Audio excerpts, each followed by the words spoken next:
Le football est un art, un diffuseur d'émotions, un moyen de rassembler les gens, voire même une religion. Connu pour ses légendes ayant foulé le terrain au cours des années et des époques, le football a également mis en lumière de grands hommes à la tête de collectifs somptueux. Rinus Michels, Arrigo Sacchi, Johan Cruyff ou encore Sir Alex Ferguson ont marqué le sport au ballon rond de leur empreinte. Pep Guardiola fait partie de cette catégorie d'hommes qui, par l'approche tactique ainsi que leur force de caractère, ont révolutionné le football de leur époque. Précurseur du football de possession, plus communément appelé le tiki-taka, le tacticien espagnol aura roulé sur l'Europe pendant plusieurs années avec les différents clubs qu'il a pu entraîner. Comment Guardiola est-il devenu un des entraîneurs les plus emblématiques de l'histoire du football? Quelle était sa philosophie, sa tactique? C'est ce que nous allons analyser dans cette vidéo.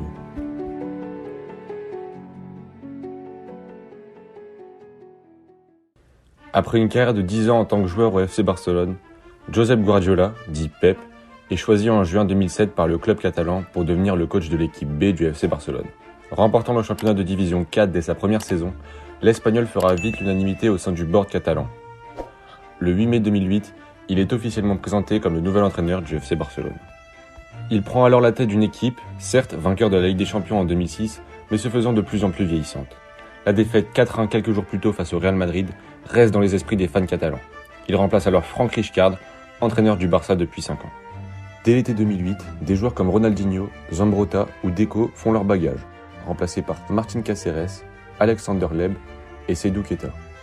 Le club investit aussi sur l'avenir avec l'arrivée de jeunes joueurs prometteurs tels que Gérard Piqué, de retour après un passage à Manchester United, et Dani Alves, prix jamais payé par Barcelone pour un défenseur à l'époque. Pep Guardiola compte par ailleurs s'appuyer sur un centre de formation pourvu de qualité, faisant monter dans l'équipe première un certain Sergio Busquets. Mettant en place une philosophie de jeu portée sur la possession, le pressing, l'engagement et les combinaisons en triangle, Guardiola va littéralement transformer son équipe. À la mi-saison, Barcelone compte 50 points sur 57 possibles, soit un record. Dans le même temps, les Catalans se qualifient en 8e de finale de la Ligue des Champions en terminant premier de leur groupe. La seconde partie de la saison est tout aussi prolifique et se conclut à merveille avec une victoire 6-2 face au Real Madrid. Leo Messi, golazo del Barcelona! Es el mejor equipo del mundo. Les Barcelonais ajoutent à leur superbe année un titre en Coupe du Roi bien mérité. En Ligue des Champions, Pep Guardiola amène son équipe jusqu'en finale après avoir éliminé l'Olympique Lyonnais, le Bayern Munich et Chelsea. Opposé au Manchester United de Cristiano Ronaldo, le tacticien espagnol va contrecarrer les plans des Anglais et voit ses hommes l'emporter 2-0.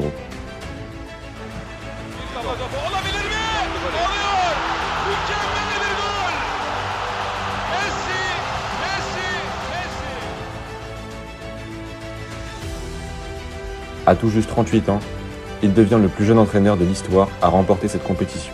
Il rentre également dans un cercle très fermé de ceux ayant gagné la coupe aux grandes oreilles en tant que joueur et entraîneur.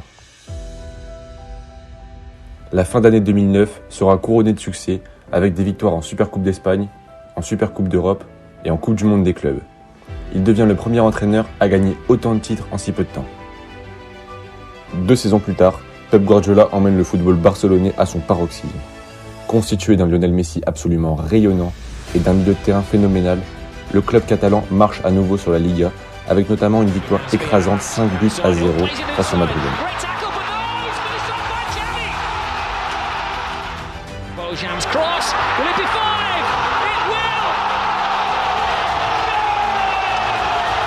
Quelques semaines plus tard, il remporte sa deuxième Ligue des Champions, à nouveau contre Manchester United, et compte 10 trophées remportés avec le FC Barcelone.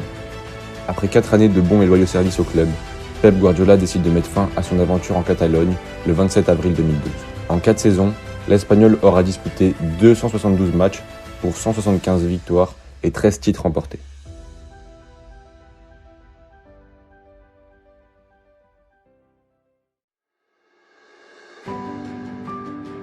Vainqueur du championnat, de la Champions League et de la Coupe d'Allemagne en 2013, le Bayern Munich sort d'un triplé historique sous Jupp Heynckes. Voyant son coach ne pas prolonger, le club bavarois jette son dévolu sur Pep Guardiola. Après de flamboyantes années à Barcelone, le technicien espagnol s'engage en janvier 2013 avec le club allemand et commence son activité le mois de juin suivant. Les arrivées de Thiago Alcantara, ancien joueur de la Masia, et Mario Götze dès son premier mercato collent parfaitement avec la volonté de jeu de Guardiola. Son premier match n'est cependant pas une réussite, puisque les Bavarois s'inclinent en finale de la Supercoupe d'Allemagne face à leur rival, le Borussia Dortmund. Il réussit tout de même à remporter dès la première année le championnat de Bundesliga, 19 points devant le Borussia Dortmund. Son équipe est un symbole de maîtrise et écrase le championnat. Le scénario se répète pour les 2 saisons suivantes, avec des titres de champion d'Allemagne loin devant les autres adversaires. Il marque le football allemand de son empreinte et le fait évoluer. Il amène le jeu de position et incorpore la dimension tactique pour triompher. En imposant son système de jeu, il le perfectionne pour devenir une référence européenne. Lewandowski, alors joueur du Bayern Munich lors de la saison 2014, devient un élément incontournable de son système de jeu. Le Polonais monte en puissance pour devenir un des meilleurs joueurs à son poste avec une trentaine de buts par saison. Centre de Mario Götze. Incroyable! Incroyable quintuplé! Robert Néanmoins, le passage au Bayern de Munich aura été entaché par les désillusions européennes. Le club n'aura jamais su, durant cette période, passer le stade de demi-finale et s'incline notamment face à son ancien club, le FC Barcelone, lors de la saison 2014-2015. Le face-à-face avec Neuer. Oh, bien joué! Magnifique. Égalisation entre Griezmann et qui qualifie à nouveau l'Atlético Madrid. Il va également réussir à lancer des joueurs comme Joshua Kimmich, mais aussi développer la qualité incertaine Kingsley Coman, arrivé en provenance de la Juventus. 2 joueurs totalement adaptés à la méthode Guardiola. L'un qui travaille pour récupérer les ballons, capable de répéter les efforts, et l'autre capable de se projeter vite vers l'avant et être décisif. Guardiola aura donc forcément marqué le club et le championnat allemand durant ses 3 années à Munich. L'Espagnol cumule 124 victoires pour 16 matchs nuls et 21 défaites.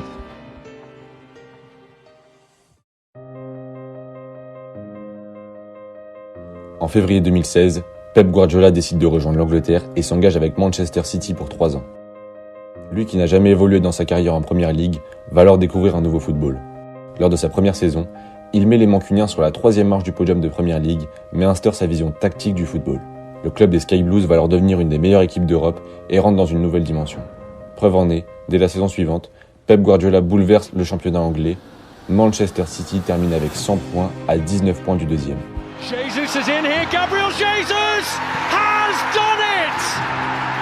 And that is why City are champions! La méthode Guardiola prend forme et City réalise une énorme saison.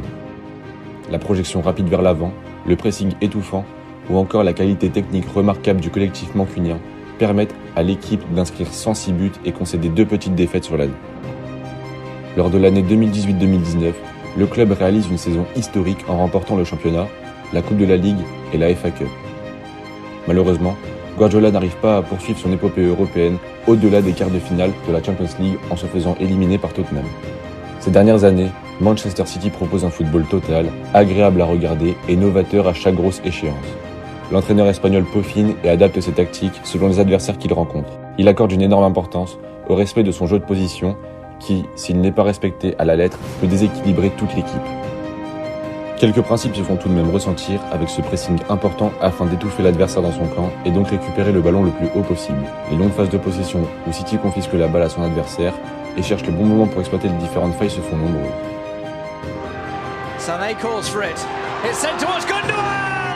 C'est aussi une équipe rapide dans la transition et où tout le monde peut marquer à n'importe quel moment. Up against Lindelof. Plays it in. Avec Kevin De Bruyne à la baguette, Guardiola rend les matchs magiques et complexes pour ses adversaires. La saison 2020-2021 est aussi un symbole de la force collective de cette équipe depuis l'arrivée de Guardiola.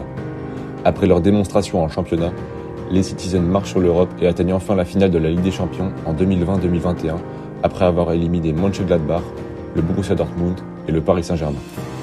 Face à Chelsea, Manchester manque de réalisme et se fait punir avec une défaite 1-0. Souvent comparé à son homologue allemand Jürgen Klopp, une certaine rivalité s'est créée entre les deux hommes. L'envie de surpasser l'autre est le point fort de leur relation et se traduit par un niveau d'exigence que les deux coachs imposent à leurs joueurs. Une nuance les différencie notamment sur le plan humain. En tant qu'entraîneur, Pep Guardiola semble accorder plus d'importance à la précision tactique qu'au lien avec ses joueurs et c'est peut-être ce qui lui fait défaut. C'est d'ailleurs ce que Mehdi Benassia a exprimé au sujet du Catalan. Mais humainement, moi encore une fois c'est mon avis, c'est quelqu'un qui ne donne pas une grande importance au rapport humain. Sa vision du football et sa volonté de le faire évoluer auront tout de même permis à City de passer un cap dans son développement, à tel point que cela fait 7 ans qu'il est à la tête des Mancuniens. Inspiré des plus grands entraîneurs, Pep Guardiola aura donc su amener les équipes qu'il a pu entraîner au sommet du football. Que ce soit au Barça, au Bayern ou encore aujourd'hui à City, il a su aller au bout de ses idées et laisser une trace forte au sein des clubs dans lesquels il est passé. Actuellement dans la course au titre avec Arsenal, Pep Guardiola réussira-t-il à conserver son titre de champion d'Angleterre? Saura-t-il ramener une Coupe d'Europe à Manchester City? Le temps et les résultats nous le diront, pour le plus grand plaisir des amoureux du ballon.